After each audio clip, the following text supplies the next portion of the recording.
প্রিয় দর্শক, এই মুহূর্তে আমি দাঁড়িয়ে রয়েছি বাংলাদেশের খুবই সুপ্রসিদ্ধ এবং সুনামধন্য একটি দিনী শিক্ষা প্রতিষ্ঠান ফেনী জামিয়া রশিদিয়ার সামনে। এই যে আমার পেছনে আপনারা দেখতে পাচ্ছেন, ফেনী জামিয়া রশিদিয়ার খুবই বহুতল এবং পরিকল্পিত সুন্দর সুদর্শন একটি মসজিদ নির্মিত হতে যাচ্ছে। তো সে মসজিদের সম্পূর্ণ তথ্য আজকে আপনাদের সামনে তুলে ধরব আমি সোহেল আহমদ সাইদ, এমবিএ টাইমস। আমার সাথে দেখতে পাচ্ছেন এই যে সুবিশাল মসজিদটি নির্মিত হচ্ছে, এটির যিনি ইঞ্জিনিয়ার রয়েছেন, ইঞ্জিনিয়ার আব্দুল্লাহ আল মামুন ভাই আমাদের সাথে রয়েছেন। তার থেকে আমরা জানতে চাইব এই যে জামিয়া রশিদিয়া যে সুবিশাল মসজিদটি করতে যাচ্ছে, এই মসজিদটির আয়তন কতটুকু? এই মসজিদটির প্রতি ফ্লোরের আয়তন হচ্ছে 36,000 স্কোয়ার ফুট, এভাবে 9 তলা বিশিষ্ট। এই মসজিদে একসাথে 40,000 প্লাস মানুষ নামাজ পড়তে পারবে। প্রিয় দর্শক, আপনারা শুনলেন, আমাদের সাথে রয়েছেন ইঞ্জিনিয়ার আব্দুল্লাহ আল মামুন ভাই। তিনি আমাদেরকে তথ্যটি জানিয়েছেন যে মসজিদটি কয়তলা হচ্ছে। আমরা তার থেকে যতটুকু জানতে পেরেছি যে মসজিদটি প্রায় 9 তলা বিশিষ্ট হচ্ছে এবং এই সুবিশাল মসজিদটির মধ্যে একসাথে প্রায় 40,000 মানুষ এখানে নামাজ পড়তে পারবেন। আমাদের সামনে উপস্থিত রয়েছেন ফেনী জেলার সুনামধন্য এই প্রতিষ্ঠানের অর্থাৎ জামিয়া রশিদিয়ার সিনিয়র ওস্তাদ হযরত মাওলানা মুফতি আব্দুল হাই সাহেব হাফিজাহুল্লাহ। আমরা তার থেকেও কিছু তথ্য জানার চেষ্টা করব।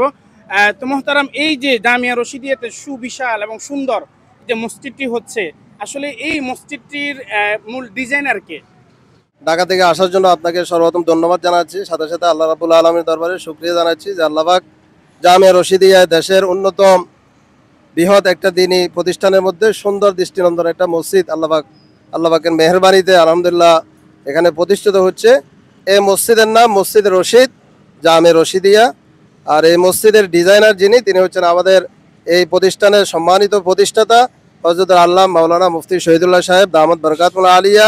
তিনি এই মসজিদের ডিজাইনার এবং আমরা আশা রাখি ইনশাআল্লাহ এই মসজিদ বাংলাদেশের অন্যতম বৃহৎ মসজিদগুলোর মধ্যে একটি মসজিদ হবে ইনশাআল্লাহ। সারা বিশ্ব থেকে এমনকি বাংলাদেশের বিভিন্ন এলাকা থেকে ইনশাআল্লাহ মসজিদ দেখার জন্য প্রতিদিন দৈনিক শত শত মানুষ এখানে দেখার জন্য আসতেছেন এবং আসবেন ইনশাআল্লাহ। আল্লাহ তাআলা যেন এই মসজিদকে কবুল করেন, আপনাদের সকলের কাছে আমরা দোয়া কামনা করছি। এবং মোহতারাম, আমরা আরেকটি গুঞ্জন শুনতে পেয়েছি বিভিন্ন মাধ্যমে যে এই মসজিদটি নাকি পুরো বাংলাদেশের ভেতরে সবচেয়ে বড় মসজিদ হচ্ছে। তো আপনি জামিয়া রশিদিয়ার একজন কর্তৃপক্ষ হিসেবে এই ব্যাপারে আপনি আসলে কি বলতে চাচ্ছেন? আসলে আলহামদুলিল্লাহ, লোক মুখে তো অনেক কথাই শোনা যায়, মানুষের আবেগ আগ্রহের কোনো শেষ নাই। দূর দূরান্ত থেকে বাংলাদেশের বিভিন্ন জেলা থেকে ধর্মপ্রাণ মুসল্লিরা প্রতিদিন আসতেছে এবং সকলের মুখে মুখে মুখে এই কথা যে মসজিদে রশিদ দেশের সর্ববৃহৎ সর্বপ্রধান মসজিদ। আসলে এরকম বলা একবারে বাংলাদেশের সবচেয়ে বৃহৎ এবং সর্বপ্রধান মসজিদ এমনও নয়, বাংলাদেশের সর্বপ্রধান বৃহৎ মসজিদগুলোর মধ্যে এটা একটি অন্যতম মসজিদ, এটা আমরা ইনশাল্লাহ অবশ্যই বলতে পারি। ধন্যবাদ আপনাকে। প্রিয় দর্শক, আসলে আপনারা এতক্ষণ যার বক্তব্য শুনেছেন, তিনি এই জামিয়া রশিদিয়ার সিনিয়র একজন ওস্তাদ হযরত মাওলানা হাফেজ মাওলানা মুফতি আব্দুল হাই দামাত বরকাতুহু আলিয়া।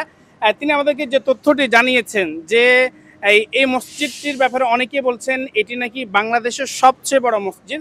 তো এই বিষয়টি তিনি আমাদের সামনে খোলাসা করে দিয়েছেন যে এটি বাংলাদেশের সবচেয়ে বড় মসজিদ, এটা আমরা শিওরলি বলতে পারি না। তবে হ্যাঁ, তিনি যেটি বলেছেন এটি বাংলাদেশের বড় মসজিদ যেগুলো রয়েছে সেগুলোর মধ্যে অন্যতম একটি মসজিদ হতে পারে।